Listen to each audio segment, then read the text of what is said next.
Today, we are joined by King County Councilman, King County, Washington, for the uninitiated, Reagan Dunn, representing, the 12th largest county in the country and the largest county in the Pacific Northwest.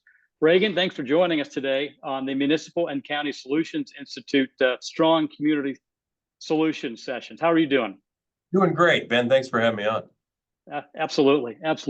So Reagan's been on the council since 2005. We're here to talk about something very serious and something that when I first saw the numbers that you shared, Reagan, were tremendously resonant and unfortunately a challenge that many of our communities from coast to coast, whether it's a small town, a large county like King County or a major city, are facing, and that issue is substance abuse, its causes, and hopefully that is what we'll talk about today. But the causes, how to address it on the recovery side, and then also how to prevent it. So Reagan, thanks for being here. Just tee it up a little bit, kind of set up the problem as you've seen it there in King County, and just kind of explain a little bit of where we were and how we got to where we are right now. Yeah, Ben, thanks for having me on. You're interested in this subject. It's an issue close to my heart because I'm in recovery. I don't drink anymore. I used to drink too much. About 8 years ago, I decided to stop and, made this an important focus of the work that I do in my day job as vice chair of the King County Council. And as you mentioned, we're 12 largest county in the country. We've got 39 cities, including Seattle. And so we have the same challenges as every county in the country, but we're one of the largest urban counties. And I'll tell you, I'll showcase some of the challenges and then where we're going to try and drive forward some solutions with maybe a little bit of good news in the last couple of months. So this is an issue close to my heart, as I mentioned. And so about 6 or 7 years ago, I waded into this and started really paying attention to it by creating a data dashboard that connects our public health and our community service organizations with the public and what we're seeing. And it was shortly after I created that dashboard that we started to see this crazy graph. These are fatal overdoses in King County over the last roughly 10 years. And you'll see over the last about 4 or 5 years, we have seen dramatic increases, hockey stick effect of a combination of availability of drugs and failed policies in downtown Seattle that were driving this. So you'll see that there were 1,338 overdoses last year, almost 1,100 due to fentanyl. That's nearly 4 fatal overdoses per day just in our county. And it's a 214% increase since 2020.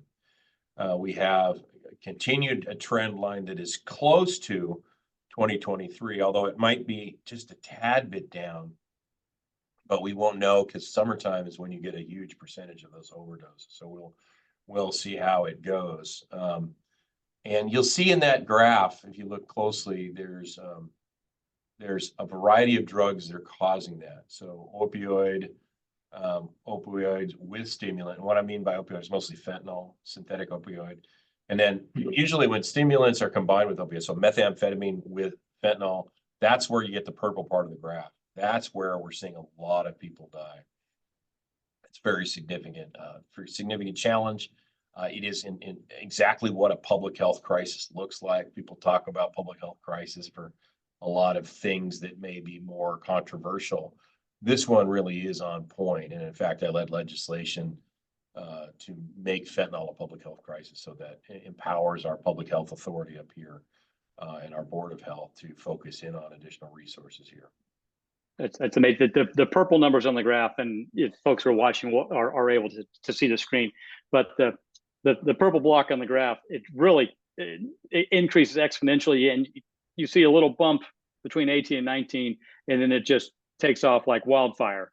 Yep. Really, in that if it's coming through COVID and how Washington experienced that, or if it's the kind of combined of coming out of COVID, and this I guess is the question, not a statement, coming out of COVID, going through COVID with mental health issues, or is it that perfect storm with the fentanyl flooding in and these completely illicit narcotics and opioids coming through and being readily accessible, flooding the zone.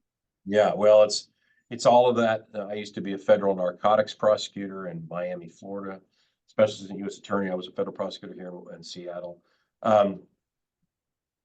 The availability of super lab produced fentanyl south of the border in Mexican super labs, combined with the cartel distribution network, is what's flooding the market.